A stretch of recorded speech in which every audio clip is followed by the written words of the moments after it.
the current events that everybody is talking about are the backscatter X-ray machines, or naked body scanners, that are being rolled out by the Transportation Security Administration, or the TSA, at airports. Currently, people are able to opt out of the body scanners. From what I understand, when you opt out, you get a particularly invasive pat-down. They put your hands on your chest, between your legs, and down your pants. This is causing an uproar. News stories are everywhere. People are refusing to go through the scanners. They get irate when a TSA official begins patting them down. You hear everywhere that this is a violation of your rights, that this is just one step too far over the line. But what you don't hear is that what the government is doing to you at the airport right now is just a PG-13, cartoonish, physical manifestation of what they already do to you every day. The real story is that the abuse that our government and all governments inflict upon people is an unimaginable, sadistic, X-rated nightmare. People are incredibly adept at blocking out and ignoring thinking, knowledge, and reason. What they are not as adept at is blocking out physical sensation, physical pain, physical trauma, physical abuse.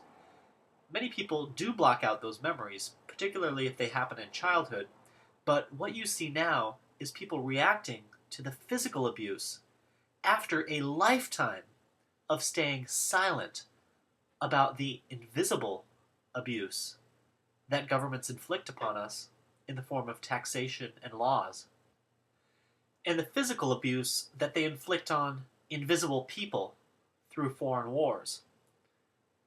When is the last time you heard a mainstream news source stating that taxation is theft?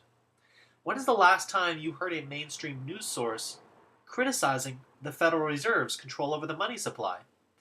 When is the last time you heard a mainstream news source reporting just how many innocent Iraqi children have been killed? How many families in the Middle East that have been displaced? When is the last time you heard a mainstream news source talk about how many people in African countries are living in the mud with a boot on their face because they have governments that restrict production and freedom?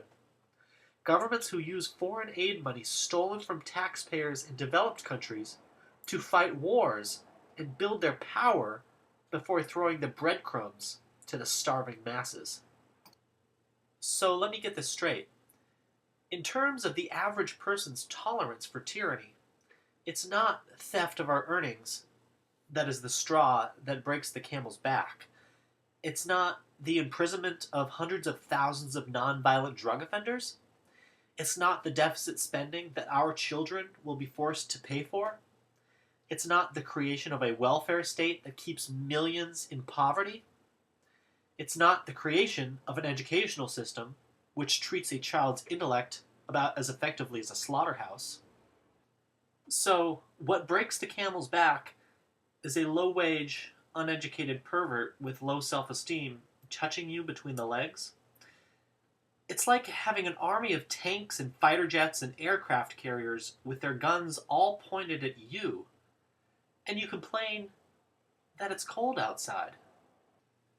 I'm not suggesting that you do not opt out of the body scanner.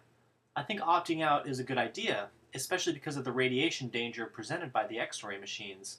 But my point is, governments have been putting their hands down your pants and raping you from the time when government was first invented.